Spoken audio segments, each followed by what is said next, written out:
Well, hello everybody. Welcome to the Keep Your Torch Lit podcast, where we review the episodes of Survivor Michigan and give you insight. My name is Sam. My name is Sarah. And my name is Jack. So before we get any further, I want to know what each of you got on the ACT. So we can all compare and see who is the smartest, because it seems like Brady is pretty impossible to beat. But well, I got a 36 4 times. How about that? Wow, you're so many steps ahead of Brady. You're 20 million steps ahead right now. That's what I'm saying. yeah, I only got a 36 3.5 times. So now I feel inadequate. But how many times did Ben get it? That's the real question. I don't know. I could probably tell you my ACT score, but maybe I'll just be the alpha here and not even say. I probably could tell you, maybe. You gotta leave them wondering. Gotta leave them wanting more. Yeah, exactly. Just Look, yeah. I could have gotten it 5 times, but I misspelled Burundi on my 5th one. Oh no! Yeah. Dude, yeah, spelling counts. That's a big part of the ACT. Is I know. spelling. So. Yeah, I heard that just misspelling one word like that can pretty much just take you out of the running completely. Yeah, I was actually gonna get into Harvard. I would have been on a Survivor Harvard. But, they saw that E, and I'm like that can't do this guy can't do it. He's not gonna make it. Mm-hmm. But in all honesty, getting a 36 twice, that's pretty insane. I don't know how one is able to do that. It's like he probably didn't even really have a motivation on the second one because he already got it. Obviously you still have to do well, but it sounds to me like he just breezed through it. That was the vibe I got. Yeah. Do you think he was wearing a shirt while he was taking it? I mean, it seems like if you look at the pattern, that the more Brady wears a shirt, the worse he does. This is true. This episode is, he barely even was shirtless at all. So I kind of get the feeling that he probably wasn't. Think how discouraging it'd be though if you got a 36, then they made you take it again. Then the second time you didn't get a 36, would you just not get a 36? Would they just? That's kind of dumb though. What if the second one you just don't do as well as you did the first one? I thought you just submit your highest one. But is that actually a thing they do? I think so. Well, I don't know. Well, let's ask. Yeah, let's ask him. Hey, Brady. How are you? Just hanging out. Had a little Survivor meeting, so we're back here now. Nice. Yeah, what was that game we were playing, Brady? Among Us. It's so fun. Yo, everyone here is obsessed with that too. Wait, was there a Survivor Among Us? I want to play Among Us with Survivor people. Yeah. Well, yeah. We should start some games, dude. Yeah. But, literally, it was just the production meeting. Nathan had been texting me about it, and then I was just like, "Does anyone want to play right now?" Dude, I'm so down. Survivor's the perfect group for that. It's been 2 years since season 3 is filmed. It's been a while since you first interacted with the world of Survivor and the word Burundi. So, what's been going on in your life since then? Since then, engineering sucks ass. It's so much work. So still doing mechanical engineering and doing a computer science minor. So that on top of everything is just a lot. But I mean, besides that, just doing school, internships, a couple other clubs. But Survivor is still my one and true love. So always. Yeah, Brady, I remember it was I remember it was funny because me and you, we both kind of had a similar path in college where both of us did Survivor Michigan. We both knew Sarah Avery from going to New Life Church. We both went to New Life Church, yeah. And we both mechanical engineering students, just a couple years apart. So, Brady has a better minor than yours. That's true. Brady does have. He definitely has me beat on the minor, 100%. That's not biased at all. Yeah.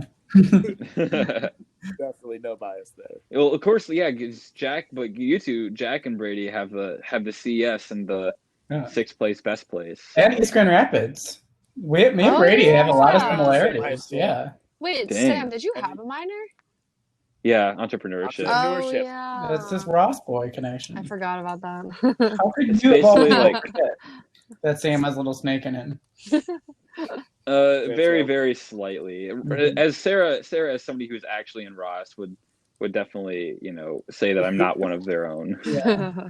You're like a quarter snake. Like, you're not fully parcel tongue. A quarter snake. Yeah, you're not fully parcel tongue. You can't speak the language, but you're invited to the family get-togethers.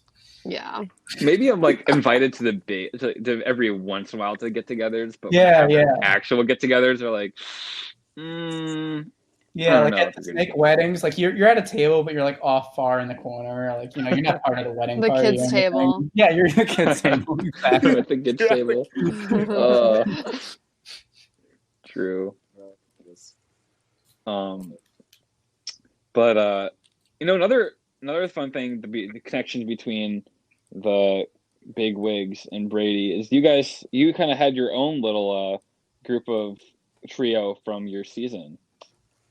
Yes, we do. Me, Chloe, and Aaron. We are the triplets. We are our own little squad of besties. Oh, it's very, very cute.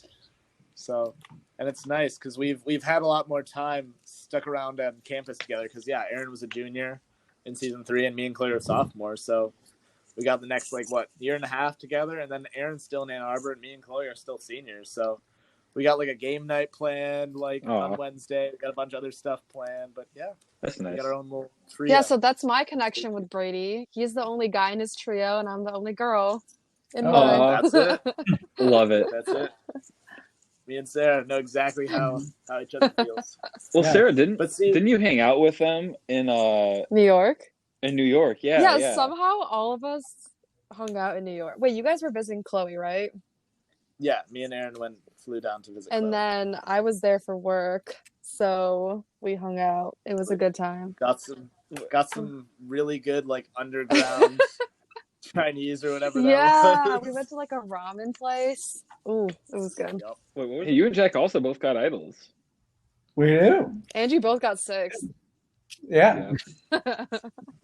Kind of threw my idol away, but that's okay. So did I. I got another idol played back on me, so it's all right. I think I made up for it. I'm neutral. Mm-hmm. I'm net even with idols. And you both were voted superlatives, most likely to win the game. Mm-hmm. I don't believe I ever had my shirt off in the season. Wait, I apologize for that. Literally, what would happen most days is I would literally my morning shower is my think time.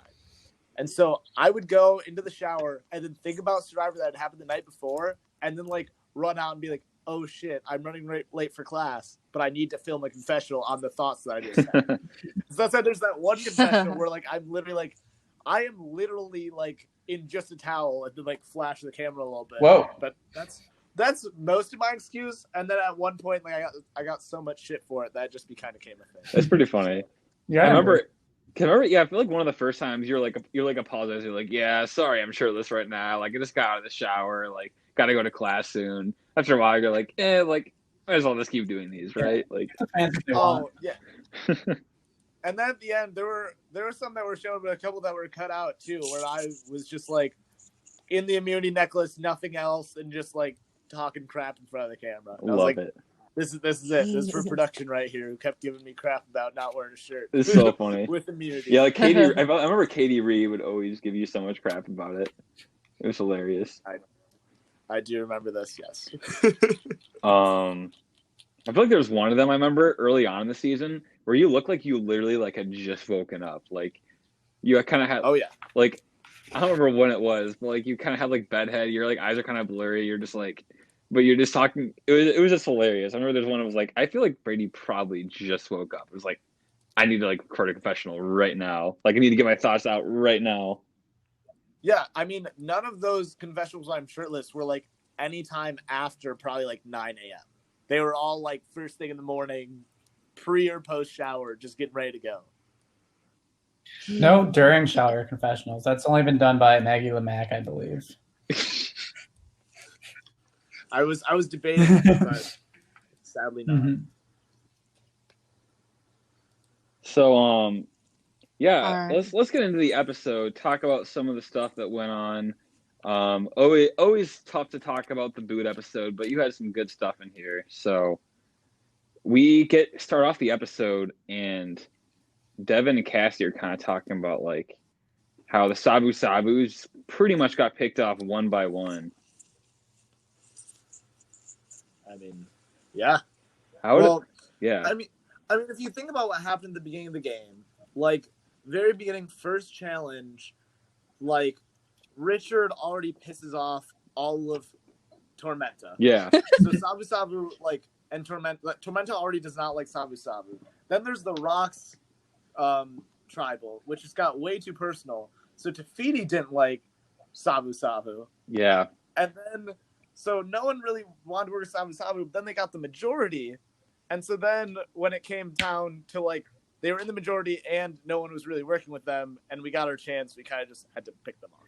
Well, that's the thing too. It's like I feel like there was a point in the game, probably around Final 10, where the demerge happened, where like even if the demerge hadn't happened, it kind of felt like the Sabu Sabu thing might not have lasted forever, just given that like everyone knew they were so publicly together, you know, and like I think that I know that Emily and Aaron were kind of talking about like potentially like flipping on them. People were talking about getting out Austin. It seemed like there was definitely a lot of discussion about how close the Sabu Sabus were with each other and like how threatening it was that 4 of them were like in the final 10. Oh, absolutely. Playing in the season, all of our views, for everyone that wasn't on Sabu Sabu, everyone's view was they are never splitting from each other and there's nothing that anyone can do to actually get into that. And Will thought he had a shot to get into it with Eliza. But besides that, for the most part, everyone knew that they were just sticking together and wasn't going to work with anyone else if they got the chance. Yeah. Which is why at the demerge, like, everyone, like, there's a confessional that's shown where, like, I met with Emily, and then I met with Emily and Eliza was even trying to convince me, like, to not vote out Emily, and I literally was like, here's what's going to happen. Like, if Will or Emily P isn't voted off at that other tribal, we can't go into the next week with 4 Sabu Sabus plus either Will or Emily. Because we know you guys aren't splitting from each other, and that's half the vote, and you know Will and Emily is going to vote with you. And so, like, even if I would have gotten out Dylan or Cassie, it just would not have been good for anyone because they just would have swept through. Yeah. That definitely makes sense. And I remember, like, Austin, like, I had a call with him that week where he was like, can you, like, keep Emily around? And I was like, Austin, like, there's no way, like, you guys are working together. Like, all the Sabu Sabus are stuck together. If you vote out, like, either Elise or Devin, then I'll consider it. But otherwise, we can't go into the next week with those numbers. Yeah, and that was the thing where, like, I feel like it just made no sense for you guys at that point to try to protect Emily B. Like, why would you ever, when you were on the bottom and they so clearly been trying to get you out for so long, why would you, like, help them at that point? You know, like, it. Yeah. And this is one of the things that I think is, like, underdeveloped, under talked about. I think in general, like, the season was a little hard for me to watch because I feel like a lot of my stuff got cut, and it was hard to see, like, at the end, like, Devin, I think, said in that final episode, he was like, oh, I know everyone's going to be watching this and rooting for Brady and going to view him as such a hero, because that's even how I felt playing, and that's how I felt before the season went into production. I know, like, most players, most producers, most people that knew about the season before it was edited thought that way, but a lot of my stuff just got cut. It didn't show me. And, like, if you think about my arc, like, I was in complete control for, like, the first 3 or 4 weeks, completely lost all control as literally my closest 3 allies, as Chloe, Ben, and Jesse. Again, me and Jesse were super close, but it didn't show it that much. As my close 3 allies got voted out, I have no control and no immunity, and I have to convince people to keep me around and then get back into power, but then people realize that I'm a threat, and then slowly lose power and then have to win challenges. Like, I have a very up and down arc of power and losing power and still staying alive, which I think is very underrated. Oh, absolutely. Yeah, and that's the thing, man, where I think that like it is really hard to balance all the editing, and I think that you definitely are somebody that was under edited in a lot of ways. Whether it's just due to the editing process not being perfect or whether it's due to the footage we have. That is one of the things that I was hoping we were definitely hoping would come through near the end, is like how much everyone was viewing you as a really big threat. And there was a lot of weeks near the end where people were just like, Brady has 2 votes, Brady has 3 votes, like, but yeah, I mean, it really did seem like you had to battle your way, man. Like, winning those immunities was pretty much what you had to do near the end, and you had a lot of clutch wins there, especially the superlatives challenge. I feel like was one where you really like had that clutch victory, because you did have a very up and down kind of time with the season, where like you were in power, then you weren't in power, and then you kind of were, but also like you kind of still needed immunities. It was a very interesting kind of journey that you had. Yeah, I think absolutely. And I think, yeah, there's a lot of stuff, like, even in the first challenge, like, how Tafiti was literally, like, you were there 5 minutes plus behind that challenge, and then I single-handedly did the entire puzzle and won us the challenge. Or, like, in week 2, like, it wasn't shown how I ran that whole pyramid scheme with Emily, where all of Tafiti knew that Emily was going home, but I was lying to people. I literally got the idol clue from her, which I used to find the idol, which it didn't even show. And throughout all of this, I was still on good terms with everyone too, which allowed me to make a lot of relationships and get my way out of like a bunch of crap. Like the Ben week, where we knew it was between me and Ben, it's like I went to Emily and Will, who I knew were going to want to keep me around, and convinced them to keep me to stay over Ben, even though everyone knew I was a bigger threat. Yeah, that was a big one. Yeah, do you want to talk more about what happened that week, where it was kind of between you and Ben? Because I didn't really have anything to do with editing that episode. I've always been kind of curious, like, from your perspective, like what exactly did you do that week to make sure that it was Ben and not you? So a lot of what I did, so after I slid Ben the idol like right before he played it, and then Cassie saw it. So immediately I knew that me and Ben were on the back foot because Jesse went out and we knew one of us was gone. So I immediately like spread the lie that Ben had found the idol. And had given it to me before Tribal because he was afraid, and was like, if I get vote out, you can still have that, because me and Ben were that close, and it was a very believable story. And then he demanded it back during Tribal, and I slid it back to him. So even though like Cassie saw me give Ben the idol, that really didn't play much of a factor into anything. And so that week, like, I went and I told Will that, and Will was like, oh, okay, yeah, like, you're trusting me with this information too. I went and told Aaron that. I went and told Emily P that. And I literally went, and I especially went to them too and went, listen, like, you're working with the Sabu Sabus who are never going to split. Ben's not going to work with you in the future, and he would rather work with the Sabu Sabus probably, but I would work with you. And use that as my main pull point, but also came to them not as in like a power stance, but came to them as in like a very vulnerable, like, you have all the power, you do what you want. I had a great time playing this game. If you want me out, you do that, but I will also work with you in the future. And that's kind of like what, and then eventually, like, before Tribal, Will like was like, vote for Ben and like, you're safe. And I was like, okay, yeah. Yeah, I feel like that was definitely like good social maneuvering, because that was one of the few Tribals where like you were not immune. You also didn't have that might have been the only one where you didn't. That Tribal. Yeah, you had no idol and also no immunity. That was like the one where you really, really had your ass on the line. You needed to just like do what you could to get the votes off of you, basically. Absolutely. Yeah. Yeah. Thing. And then that demerge was definitely like an opportunity that you took advantage of in order to kind of like even those numbers up. 4-4. Yeah, I was never dropping that cup challenge. There was no single conceivable way that I was ever losing that challenge. And then something I also want to talk about was like the week after that with where Aliza went home. it was brought up at the very beginning, but this was my plan where I said, here's what we're going to do. Me and Dylan both stay. Aaron plays her idol for herself. That forces the other 4 people to vote for Cassie. And even though votes are split 4-4, if it goes to rocks, you're all me, safe. Dylan, and Aaron can't draw a rock. And Cassie can't draw a rock because they voted for her. So that guarantees that someone on the other side goes home. Yeah. And that was just touched on in the beginning. Like Aaron Briefy said at the beginning, Brady has this plan. But that was the plan the whole week.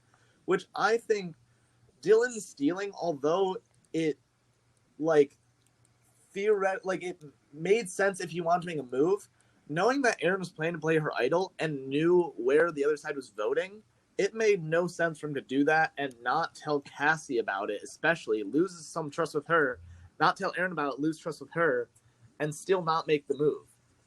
And it was a good idea, but the fact that we had this plan that was so set in place and was 100%, and then he went against it without telling anyone and then still tried to vote with us was still just like, we were like, what are you doing? Yeah. Well, that was the thing, too, because he didn't know that Aaron was going to play the idol for you. Like, that's why I was confused why he didn't vote for you after stealing. Like, what was his act? What was his plan, actually, you know? Exactly. It made no sense, and that's why we were all just kind of confused. Because, yeah, exactly. The way that you're describing it, like, I think we talked about this in the podcast during that episode where we were like, I mean, technically, like, it did, even though, like, for each individual person, it makes more sense to steal because you get immunity for longer. Like, as an alliance of 4, it absolutely makes the most sense to stay because you're guaranteed victory at the tribal council. Everybody's immune. Yeah, like you said. Exactly. So, like, guaranteed that someone from, again, and we knew that Sabu Sabu's plus Will was not splitting and, like, joining us ever. Yeah. And so we couldn't keep them together. And for him to do that, and then even if, like, I would have been voted out, it would have been a clean sweep through, like, Aaron, Cassie, and probably even Dylan. So. Yeah. So. It made no sense.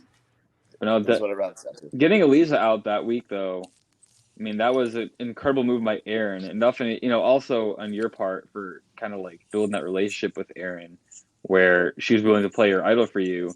Because that is what ultimately, like, solidified you guys having a majority at the final 7. Being able to knock out Austin pretty easily after that.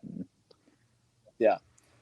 Even the thing was, too, we almost didn't even vote for Elise that week. Watching the season, it, like, makes it so obvious that we should have. But from the view of the people in the season, we almost just viewed Eliza as just another one of the Sabu Sabus who just kind of flowed along and, you know, was just kind of there and voted with their squad. Like, we just viewed her as another Austin, Devin, or Emily doing that. Everyone in the game did. And so we almost didn't. And then eventually last week, I think we're going to vote for Will. Finally, like, someone was just like, well, let's vote for Eliza because she's the one keeping Will and Sabu Sabu together, and that will maybe break that bond a little bit. Yeah. Like, okay. But yeah, she gets a great edit, but throughout the season, like, I don't know. Like, she didn't come off that strong. Yeah. Well, I think it definitely getting Eliza out at that final 8 move was definitely the best move possible because, like, it seemed like Devin, Austin, and Will pretty much all had Eliza as, like, their number 1 person. Exactly. And after that, they were so quick to turn on each other. It made it so easy for you guys at 7 to be like, they were all willing to kind of throw Austin under the bus after. I mean, yeah, and it kind of broke Austin as well. Like, no offense, Austin, but, like, you know, I mean, all you I'm see saying, people. if we vote out Will there, I still win the Burundi challenge. So that's true. Still would have rather had Will out. That's true. Maybe you should have. Will somehow finds a way of, like, kind of slinking by every week. Yeah, it was a lot more by chance because, I mean, everyone knew, like, people watching the edit, like, you know who Will is. Everyone in the season, we knew who Will was. We were like, he's paranoid, he's panicking, and it just never came, like, a good opportunity to do it. Except during that short week where we voted Austin out, I was pushing hard for getting either Will or Devin. And the second that Will, like, shared his advantage, I was pushing so hard to get Will out. And the biggest problem was that Aaron had made a promise. And Aaron, I love her to death. She is the most loyal person ever. She had made Will a promise that she wouldn't vote for him. Yeah.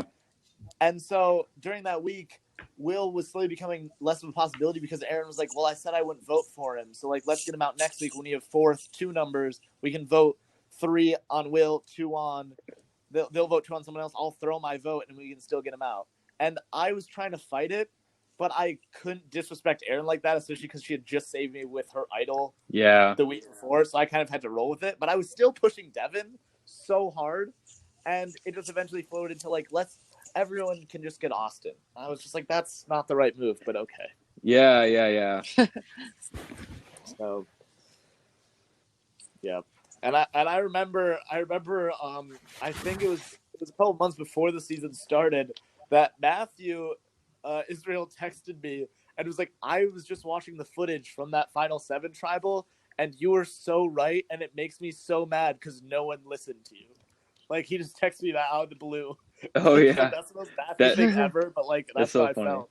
The way you mean, like, about getting Devin out and not... Yeah, about pushing Will and pushing Devin. Oh, yeah, Austin definitely. wasn't going anywhere. Mm-hmm. Yeah, I definitely agree. It was just tough because, like, Austin was definitely the least connected, I think, out of the 3 of them. Devin had this Dylan relationship. Will had the Aaron relationship, where it definitely made the most strategic sense to get rid of them.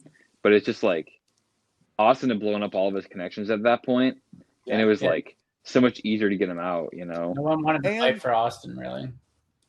And again, like, my play when I was, like, vulnerable is, like, you got to figure out something that they want. And so I went to Emily P. and I went to Will, and I said, listen, I'll work with you.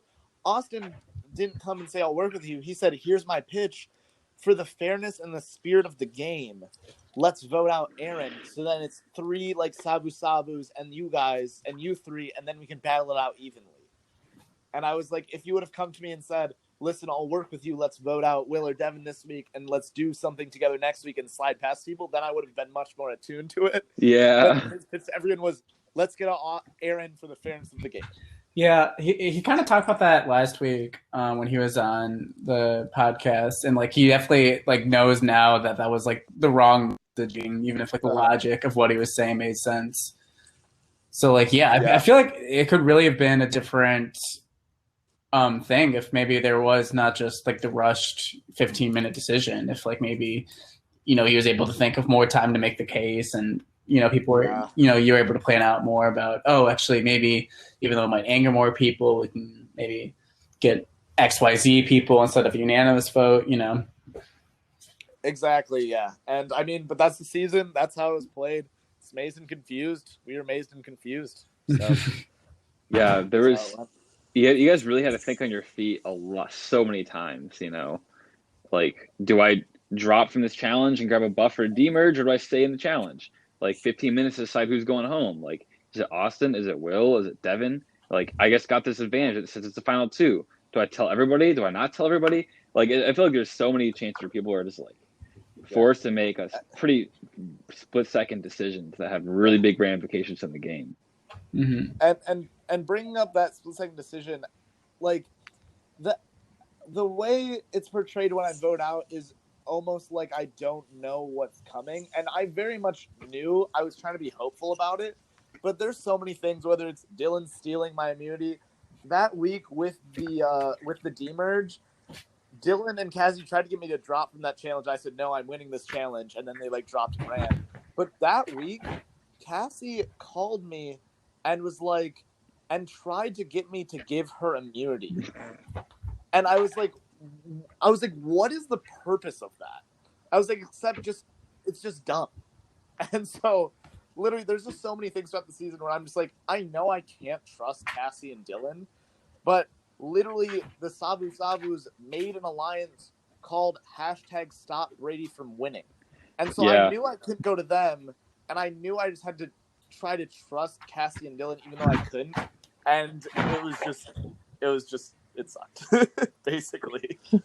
That was tough because, you basically are, like, kind of forced to, like, rely on Cassie and Dylan for so long, even though, like, you kind of knew they didn't really trust you, and they just, like, kind of wanted you out, and you're just kind of, like, stuck together. Like, it was, like, out of all Tafitis, they were probably the two that you least wanted to like be stuck with throughout the entire game.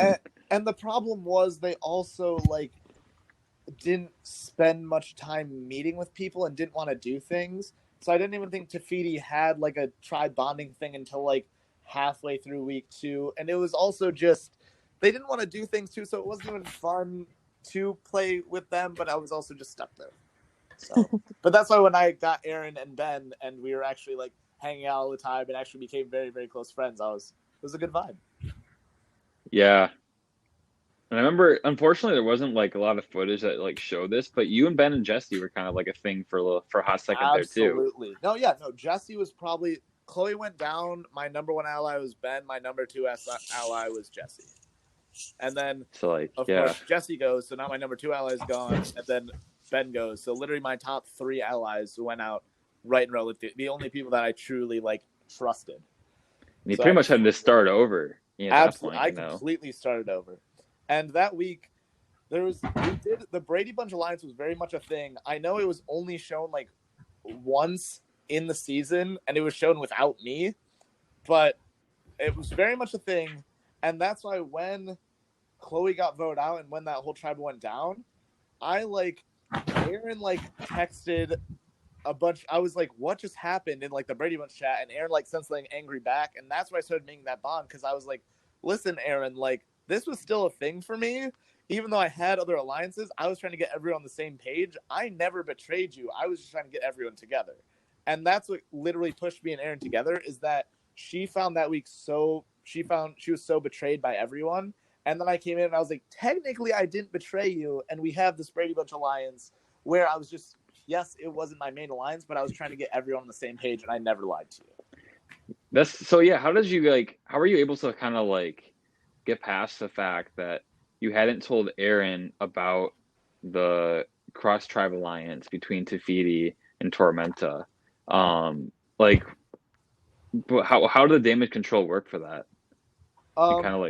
What I was basically saying, which is kind of the truth, but again, you can tell throughout the season that a lot of where I thrived was just making relationships with people.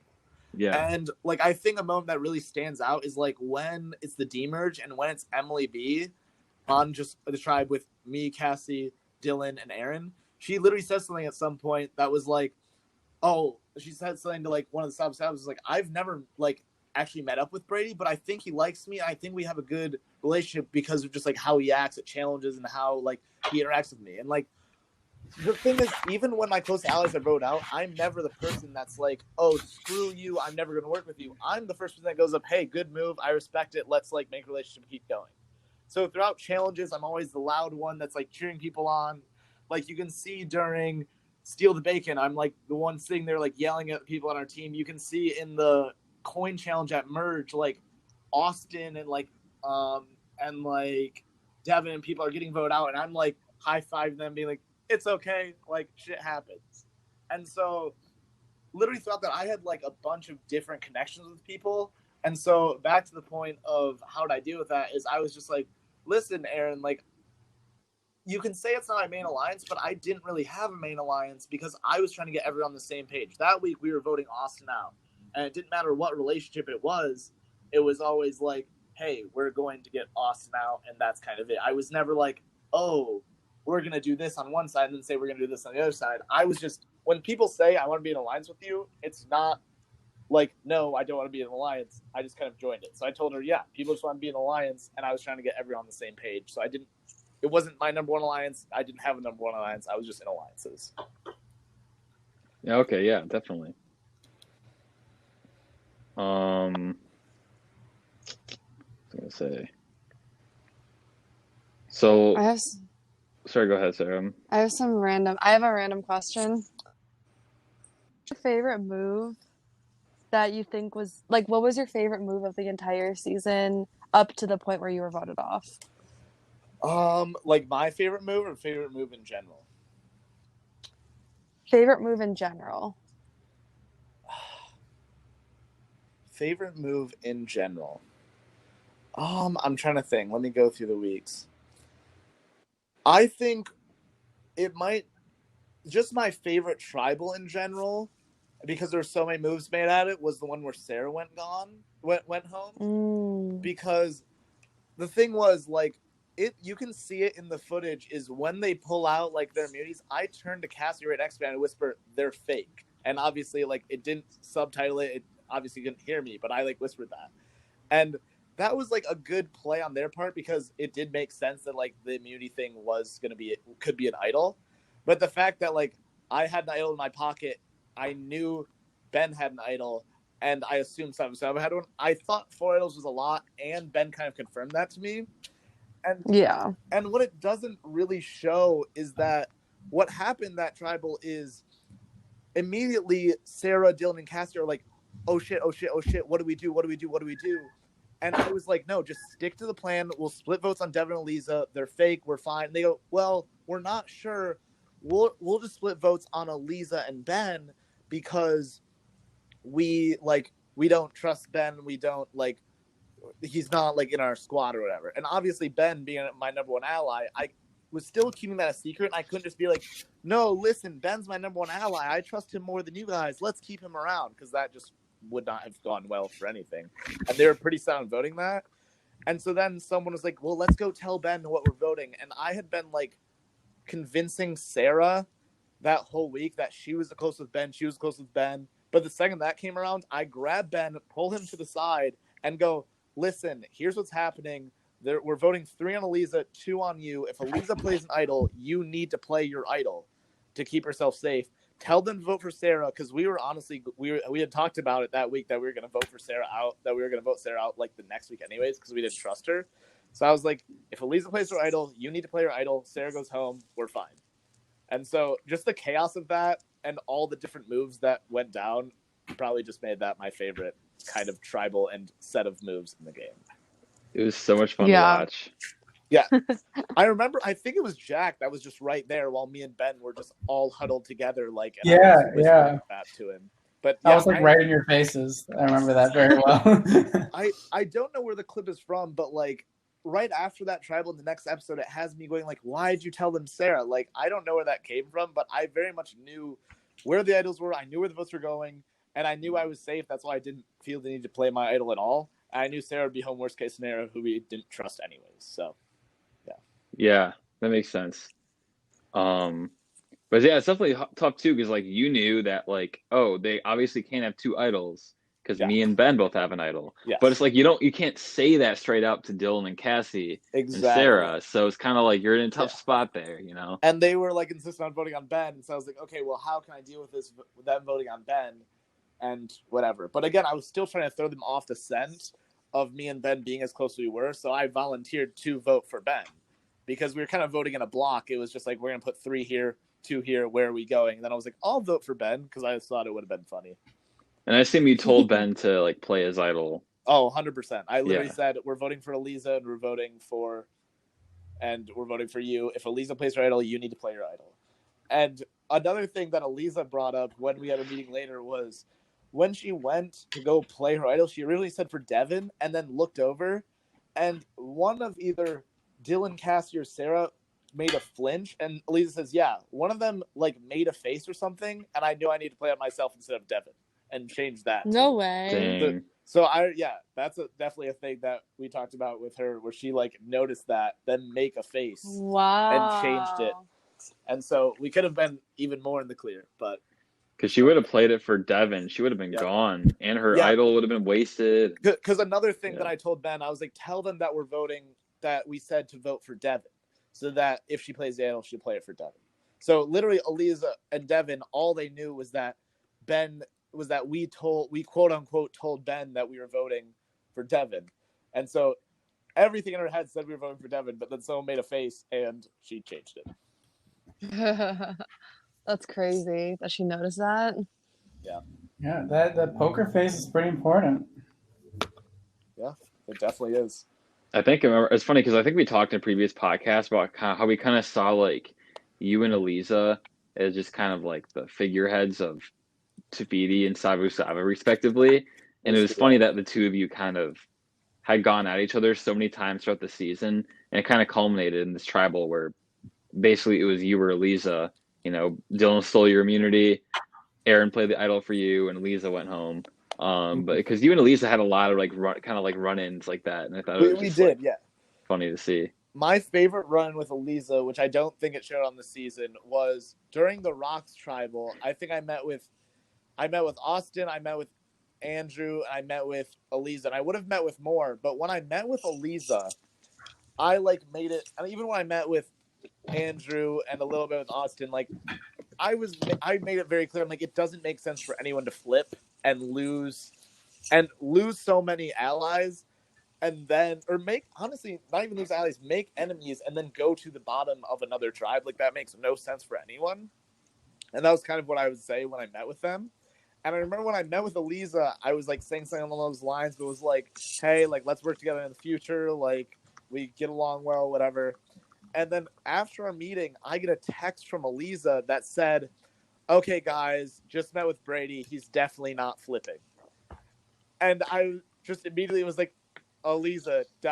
was this meant for the rest of Savu? And she goes, oh shit. Yeah, sorry.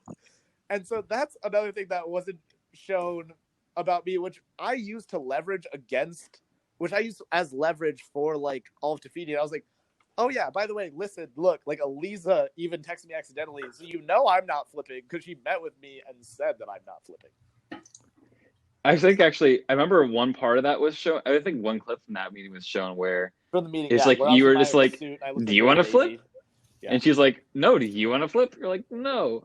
And that part cracked me up. It was because it was kind of just like, of course, like you and Elisa, who are kind of leading your tribes, like you two are like the last people that are gonna flip at that travel.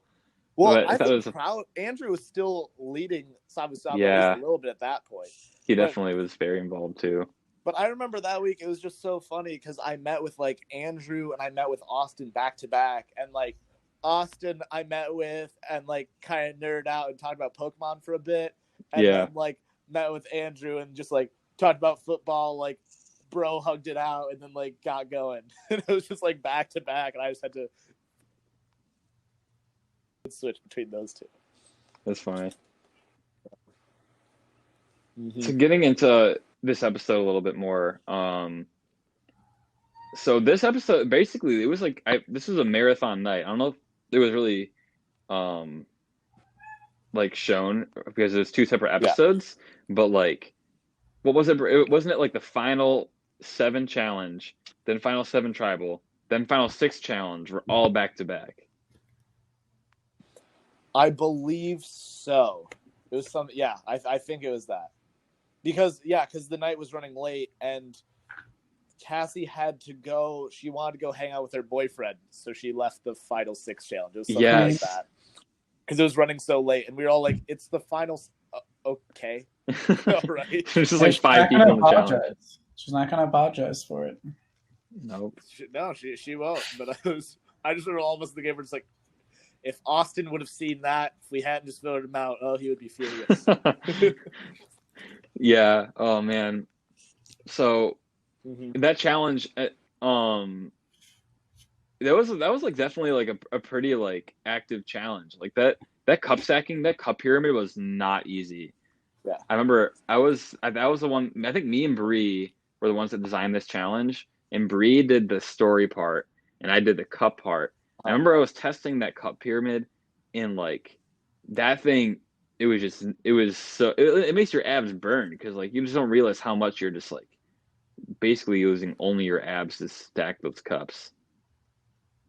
Well, I was watching it with a bunch of people that like hadn't been watching, or it was their first time like seeing an episode, and the first thing they said when they saw that challenge was, "Oh, if there were any soccer players here, they would kill it." And of course, me and Dylan just the first one's done, but. I mean, I absolutely love that challenge because it incorporated endurance, skill, like memory, and like mental ability. And I consider myself good at a lot of different things. And I thought it just fit me very, very well, which I thought I showed, except when I misspelled Burundi. But I loved it. It was great. It was just enough. Like, what it didn't show also, like in the edit, is that like there's 3 flights of steps and a long run down a long hallway from where that posting wall is to where the channel believe me, I know that. I was the one like that was running around chasing you. It's a little bit of inside information if you remember that. I was the one. I remember I was like assigned. I don't know if it was specifically on you or if I was just like to be the one to do the stairs up and down. But I was going up and down as much as you guys were. I was exhausted. You could hear me gasping. I remember like I think I remember like taking off down one hallway, and I just remember hearing you just go, "Oh shit," and just like clatter after. But I remember Sam was like filming down by the posting wall, and you like saw the enemy completely eat shit on that step. Yeah, and then was like limping like my first way up the steps. Yeah, but like I literally had like a giant ass like second kneecap right on my shin for like the rest of that. That was painful. Sucked. Oh man, I mean, no spoilers for what the future challenges were for the audience, but like, do you think that if you had spelled Burundi correctly, you would have had a chance to run it through and win the rest of them? So I've talked about this. Oh, is this like gonna be on the? Are we live? Yeah, we're live. We're live. Yeah. All right. Okay, so I talked with some people, and it was 120%. I would have won the Final 4 challenge. Final 5 challenge was like I like heard what it was and definitely think I could have won it. And then Final 3 challenge absolutely would have won it. Dang. So you really could have been. So it was. Yeah.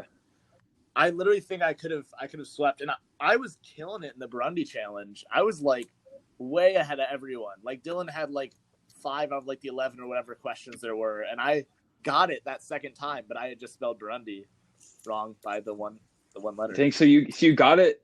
So basically, you had it, and you just had Burundi spelled wrong. Like, how did Will end up sneaking in there and winning? Like, what happened with that? I remembered from the original story, like when they said there was going to be a quiz, I was like, okay, so I have to remember like some key things. So I remember like probably like 3 or 4 of the questions, but 2 of them, I still remember it was Burundi and Lakota were the 2 locations used in the story. And throughout the cup challenge, I remembered those. So Burundi was actually the very first word that I put down as an answer. Dang. And that's why I like didn't check it ever. Because I was like, I know it's Burundi. Because you were just so sure that, yeah. Because I knew it was Burundi, but apparently I didn't know how to spell it. Well, that's tough too. Because like, how are you supposed to know how to spell something like Burundi? Like, it's such a random like. Hey, I try to sound it out. Burundi sound good to me, but B. Gotta know your countries. Come on. We'll never forget. That's the tip for anybody playing Survivor. Know how to spell every country in the world. True. Have you guys watched Heroes versus Healers versus Hustlers, the season of Survivor? Yes. Where Ben literally like Brady, it was the same sort of thing, where it was like I think it was the final immunity, wasn't it? Or one of final immunity. Yeah, the final immunity, and Ben was trying to spell out like a word. It was one of those challenges where you like put the blocks on this thing and like it's attached to a rope, you know. Yeah. And he literally had the word spelled correctly, except for the U was upside down. And because it was upside down, he ended up like losing because of it. And I always remember that like, and it was such a devastating thing because he was like, I'm going to get voted off now. I could have won the game. And I literally just like put the U upside down. I always remember thinking like, that's like exactly the same thing with like Brady and Burundi. Like he literally just had like that one letter that like could have been the difference between like winning the game and being out, you know? It's the U's. The U's mess It's you up. the U's, dude. Yeah. But ultimately, Will wins his first immunity challenge. I mean, that was definitely unexpected. Wouldn't have happened if you had been able to spell Burundi, but I had him beat. But Will pulls it out. Erin definitely did not like that challenge. She like kicked the pyramid down. Like she just could not get the pyramid part. Me and Erin fight over that challenge because I'm like, I hate that challenge because I just have PTSD from it and from misspelling Burundi and then going home because of it. And Erin was like, no, that was the worst challenge because it just sucked and I couldn't stack anything with my feet. That is just very funny because we both hate it for very, very different reasons. Yeah. So let's talk about the ACT real quick. That was one of the things that Devin and Will kind of talked about. They're just like, man, we need to get rid of Brady. You know, like Brady is like good at challenges and he's social. And like Dylan's like, yeah, and he got a 36 on the ACT twice. How did you even know that? So, yeah, what's the background for that? Yeah. What's the story? So the way this came up was we were waiting outside the room because you guys had to set up the challenge, the final 6 challenge, because it was between, tribal, and then it like went right back to that challenge. And all we could see from the room was people putting like, I just remember Cooper putting down like piece of paper face down and then a pencil right there. And I remember Aaron goes, "Oh, like, I pray that there's a standardized test. I'm so good at those." And then people were like, "Oh, well, like, what was your ACT score?" And everyone was just sharing theirs, and I was just kind of like sitting back. There you go, Brady, what'd you do? And I was just like, "I mean, a 36." Like, what the fuck? And the thing about doing it twice is I heard the same thing, is that if you get a 36, you have to take it again and get a score at least a 33 or something like that. Just because like if someone just takes it once and they get like a 36, that's just kind of sketchy. But if they do it, if they can do it again and show competency, then it's like, okay, they deserve that. I didn't actually have to take it again because I just took it like once every year of high school. So I got, I think, a 30 my freshman year, a 34 my sophomore year, a 35 my junior year, and then a 36 my senior year.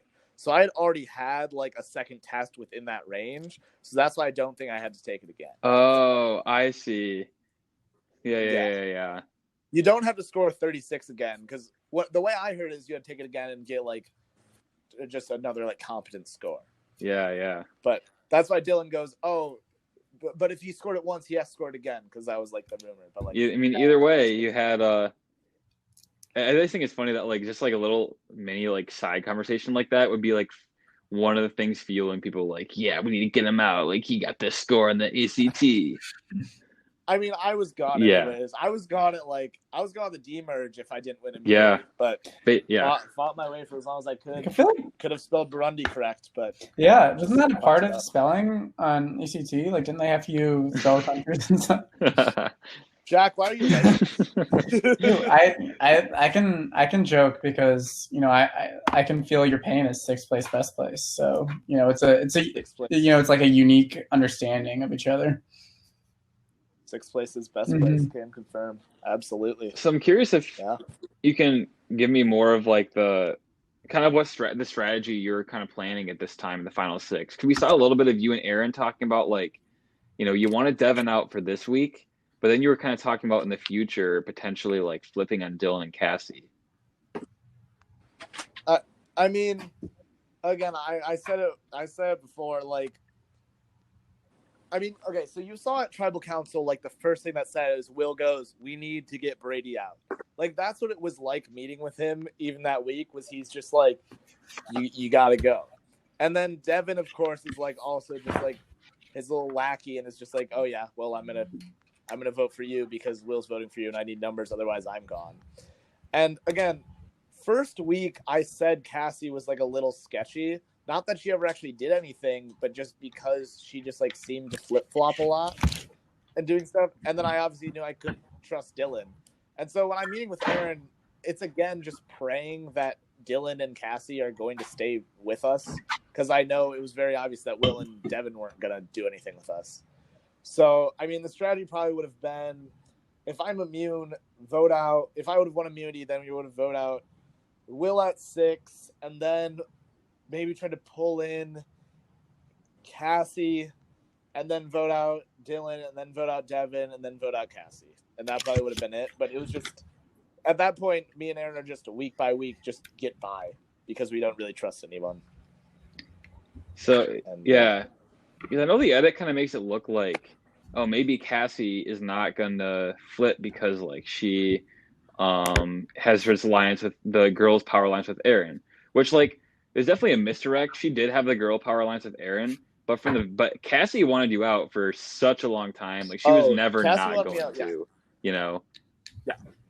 Yeah, no, I knew, and it made me look like I didn't know, but I very much knew. I mean, because I had because I remember you did have like that one confession where you're kind of just like, yeah, if I were Dylan and Cassie, I would probably vote me out. Yeah. And I think at that point you kind of knew, you're like, it would be the best move if they did. I'm going to hope they're going to make a move that's not the best move. But you kind of knew that was what they should do. And again, like I got voted out. They were like recoiled, as in like, oh, he's gonna be so mad. He's gonna be so mad.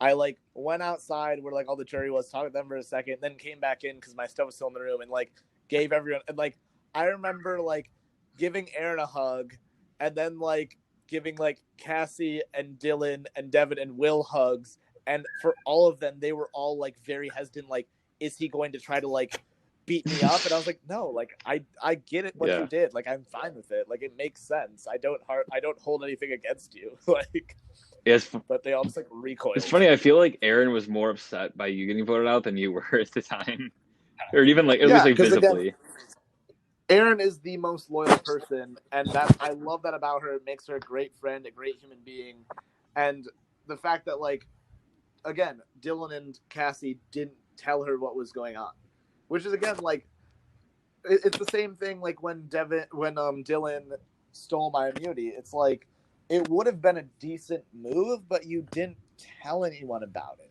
and you lost an ally because you didn't say anything about it.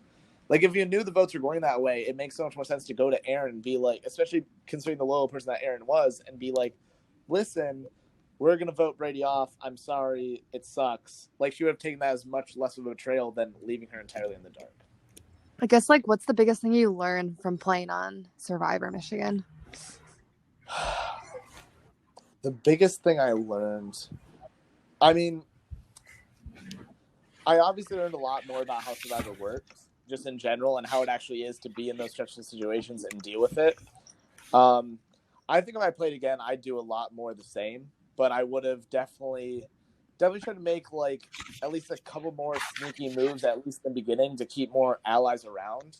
Because I just remember, at the end, it was just a bunch of people that I didn't want to work with or couldn't work with, and Aaron. And so I got to start thinking about the long game even more so at the beginning, and like maybe even keeping a Sarah around there who might have actually tried to work with me, as opposed to like having the end be with like Dylan and Cassie, who just like didn't want to work with me. Yeah. Mm-hmm. Yeah, and kind of like, what has Survivor Michigan meant to you? Like coming out of this and like, looking back on the last 2 years of your life, like what is it? What's kind of the lasting impact of Survivor Michigan for you? Oh, Survivor Michigan has been so much to me. So many friends gained out of it. So much time and effort put into it. I've been a very, very avid member on production. Been very loyal to everything this program has to offer, and tried my best to make the future seasons as good as possible. For this season coming into it, I was so proud of how I played. I was so proud of the season as a whole and what I did in the relationships that I made throughout the season. And watching it, it was a little frustrating because, like, again, we talked about it. Everyone know how well I played, and I had so many good confessionals, so many good interactions with people, and I felt like so much of it just got cut out that it was a little frustrating to me. So just watching this come out, it was just a little sad that I just didn't think my story was accurately as told as it could have been. And just seeing week after week, things just get cut out for me again and again when I knew, everyone in the game knew, the producers knew that I was like this power player, that Devin, who'd been against me the whole time, was at the end saying, oh, everyone's going to be rooting for him and he's going to be the hero of this. It was a little disappointing to watch, but Survivor Michigan as a whole has been great to me, and I love this program. Yeah. Aww. Yeah, and I'm sorry that the edit didn't. It didn't live up to exactly what you thought it might be. Obviously, it's not perfect for everybody, and there definitely were. There's probably some more to be desired for your edit that I wish was in there. But ultimately, I hope that this podcast serves too for people to see another side of your game and have some more context. And in general, though, I think I think it's always like I feel like I experienced this too, and I feel like a lot of people experience this, where it's like you have the like one thought in your mind about what the season will look like, and it never turns out exactly the same, but it always seems like we're our own harshest critic. You might think one thing, but then people in the audience are like, wow, like that. Just have a completely different. It's hard to separate like what we think from what the audience might think. And I know that you've been ranked pretty high in a lot of the, the power rankings that we've had in this podcast and on what other people have said. And, I definitely think that we're all our own harshest critic, but just in like general, looking at the live comments and stuff, like watching your name being read, like there's just so many just like no's in the chat and people, talking about your feet and stuff. but seriously, like you were definitely like very much well loved. I feel like, even if it wasn't quite everything that you hoped to be, like I feel like you made such a huge impact on the season, just like on so many levels. So even just like looking at the TV at like what was shown on the episodes by itself, you had such a huge impact, and it's really great also, to get a chance to explain a lot more of kind of like the behind the scenes stuff on this podcast. So, yeah. One of the things I kind of think too, and I think that Jack might have got a little bit of this treatment as well, and maybe can relate with this, is like when you're someone that's kind of seen for a lot of the game as like somebody that's like on top or the biggest threat, it can be harder to tell the story for that person because like that person kind of gets defined by just having the label of being the biggest threat. And if you're the biggest threat, but you have the power, but like people can't vote you out, either because you're immune or because you have idols, it's harder to like, the people that are about to get voted off are the people where it's like they have to scramble and make these crazy plans. And someone like Nick, he always had this scheme because he was always in the bottom, or somebody like, the Sabu Sabus who always were kind of on the bottom. I feel like it's much different to tell the story for somebody that's not on the bottom, because if you're on the bottom, you're the one that's like making plans to save yourself. If you're in a position where you're not getting, where you're kind of safe and protected, it's a lot different and a lot harder to tell the story for that kind of person. And I think that both of you kind of had a similar thing, especially kind of near the end of the game, Yeah. So I guess my question on that is why is Survivor set up so the best player always goes out in sixth place? And what can we do to fix that? That's what I'm saying. Sixth place, best place, always. Yeah. Liz Ladwig too, man. Oh, yeah. Liz. Dude, I mean, I'm very biased, but I feel like so far, I mean, obviously we don't know the 5, 4, 3, 2, 1 of this season yet, but like through the 3 seasons, sixth place is like some pretty iconic people. Yeah, that's good. I don't know how we're gonna rank that. Yeah, it's pretty good. Sixth place. All right. Well, thanks a ton for coming on, Brady. It was really awesome hearing your insight in the season and getting to catch up with you. Yeah, thanks so much for having me. I had a great time. Say hi to the triplets for me. Absolutely. Will do. Yeah. It was a great time with all y'all, especially because you're so old and graduated now. You're so old, senior Brady. God. So old and washed up. I remember you were just like this young little boy, coming into the season from East Grand Rapids. I kind of knew you, and then just see you grow into like such a huge part of both this season on Survivor and like, rest of Survivor Michigan through your time on production and everything. So it's really been awesome to see. Well, thanks so much. Yeah, watching, I felt like a little baby. Yeah. Just so young, but a little sophomore. Now I feel like such an adult, but yeah, just weird watching a little self run around. All right. Well, thank you, Brady. Great talking to you. Yeah. Thanks so much, guys. Bye. Bye. Do you want me to hit the leave recording button? Is that how this works? Yeah. All right. See you guys. Bye. Yeah, Dylan and Cassie, they finally did what they've been trying to do for so long. And they voted off their dear friend Brady. And we lose another member of the iconic sixth place club. So sad. Yeah. Can I eulogize him a little bit? Just, I feel like I have, as we've discussed, I have so many similarities to this guy. So go right ahead, buddy. Yeah. I really do feel like Brady is such a huge part of what made this season so great. Like we've talked about before, he was kind of became the de facto like Tafiti figurehead, and like he played that role like so well. He was such a huge threat in like a lot of different ways, socially, like through challenges, finding idols, getting idols played on him, like such a like integral part of the season. And like, it is funny how it always ends up being that person who is like that biggest threat slot ends up getting in the 6th place. Like I even saw somebody kind of accurately predict this in YouTube comments a couple of weeks ago. So it is kind of funny how that all shakes out. But he's such a charismatic guy, such a guy who looks good without his shirt on. So it's great. Put Brady's top half and Tarowski's bottom half. Like, oh, I can't imagine any better.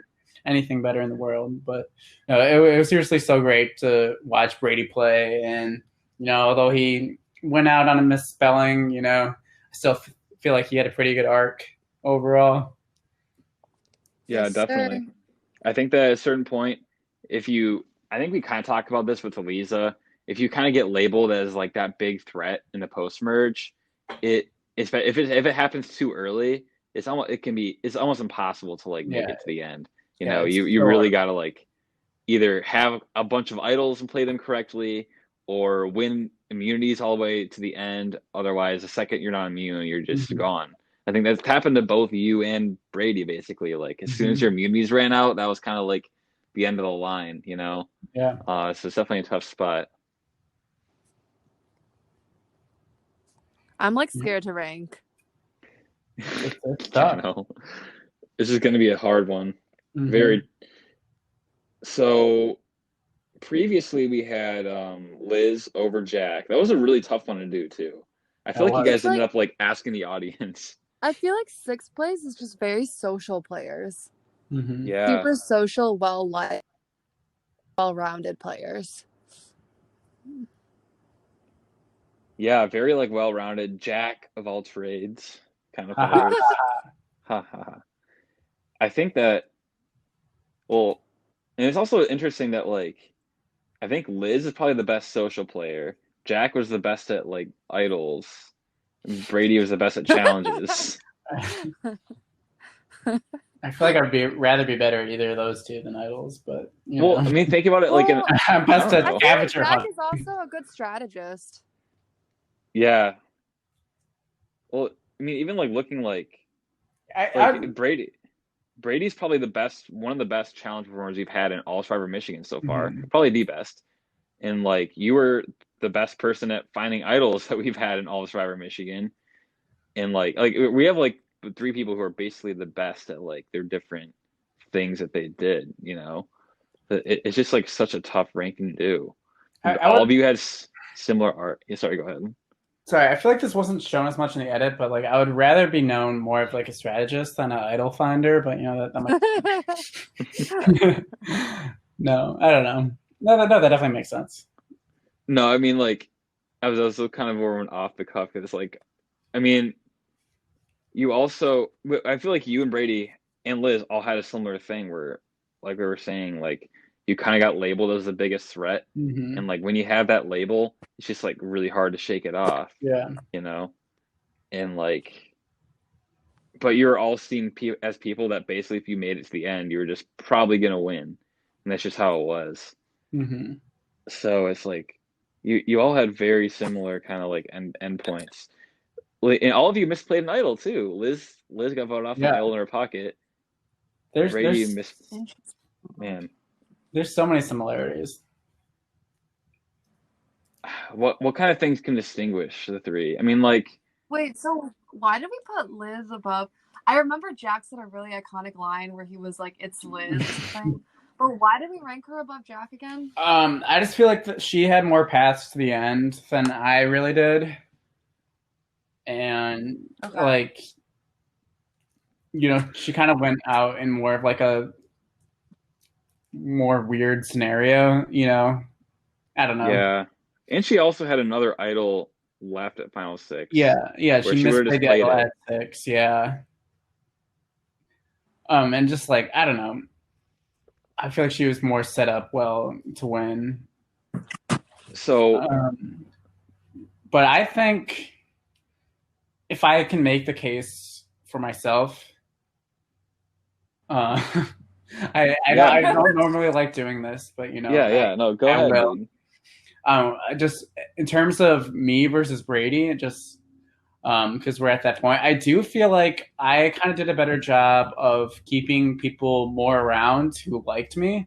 like, you know, like Brady said, there's literally a group chat like against him that was like stop Brady from winning. And I feel like whereas at Final Six, like I had pretty good relationships, at least with Sarah, Mallory, and Mike. You know, it might not have been good enough to get me all the way to the end, but it was like not in a case. It was not like a case of where like I didn't really have a lot of places to turn, and I feel like more in control of like keeping my closest allies around longer. Like, you know, like he said, like a lot of his closer allies went out before the merge. You know, it's not entirely his fault, of course. Right. Like, you know, like he explained, but like I do feel like at the end of the day, if you kind of look at that, I was kind of set up in a better position, even if it, you know, ended up in the same way, obviously.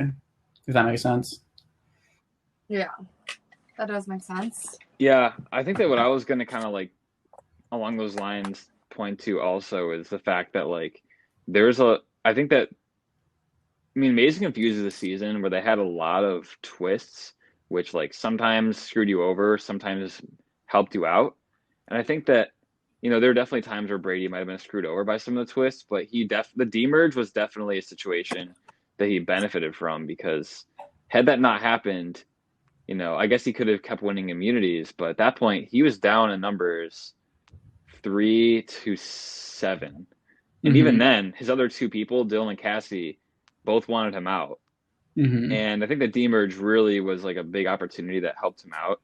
So like, just saying that he was in a situation where he was definitely, you know, early merge kind of like lost power, versus for you at the early merge, it was kind of like you were on top. That was like the peak of my power. Yeah. Power.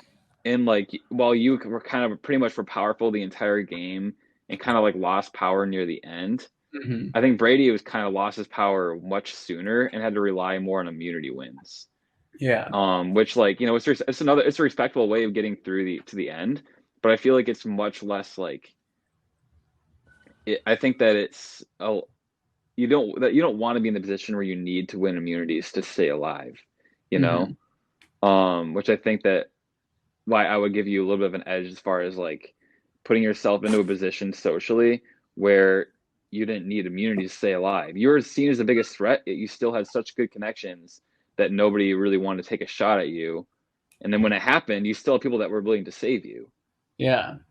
And, you know, kind of like we talked about a lot last season, but like if I had been better at like reaching out to Nick and stuff, then like there's a chance I could even survive past 6. Whereas I really feel like Brady was kind of drawing dead at 6 in a way that not a lot of people wanted to keep him around. You just said that's the thing. Like Nick wanted to help you, Jack. Yeah.